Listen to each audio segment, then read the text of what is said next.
കിളിക്കുഞ്ഞു വണ്ടിയാണ് 3:10 ഞാനങ്ങ് മേടിച്ച് കൈ തരും വെച്ചേ. നീ വലിയ കച്ചവടക്കാരനല്ലേ, എനിക്കൊരു പശുവിനെ നോക്കി എടുത്തത്. പശുവിനെയോ? അവിടെ ഒന്നും പെട്ടെന്ന് തിന്നടി വേണം, മഴയ്ക്ക് പോയി വീട്ടിൽ പോണ്ടേ. ചേട്ടോയ്, ഇതാണ് പശു. ഇത് ഏതാ മോഡല്? ജനിച്ച വർഷമായി. മൾട്ടി കളറോ കേട്ടോ. ഇത് വണ്ടിയല്ല, ഇത് പശു. അത് പശു. ആ പശുവിന്റെ കാര്യം പറഞ്ഞ 2 കളറാ, വെള്ളയും ബ്ലാക്കും. ഇതിന് മൈലേജ് തന്നെ ഉണ്ട്. മൈലേജോ? അല്ല, പാല് ലിറ്റർ എത്രയുണ്ടെന്ന്. ഒരു 10-15 കിട്ടും. തേയ്മാനം ഉണ്ട് കേട്ടോ. ഇവൻ ഏതറ ഈ വാണം വണ്ടി കച്ചവടം ചെയ്യണോനൊക്കെ കന്നാലി കച്ചവടത്തിന് കൊണ്ടുവന്ന നിന്നെ വേണം തല്ലാൻ.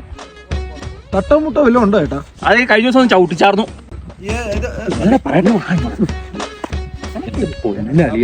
നമ്മള് പശുവിനെ മേടിക്കാനാ വന്നേക്കണം, വണ്ടിയല്ല. നിങ്ങൾക്ക് ഇഷ്ടമുണ്ടെങ്കിൽ ഇത് മേടിക്കും. 4 കാലുള്ള പശു, ഇത് വണ്ടിയല്ല. നിനക്ക് വേണമെങ്കിൽ മേടിക്കുക. വില 50,000 രൂപ. CC കിട്ടുമോ?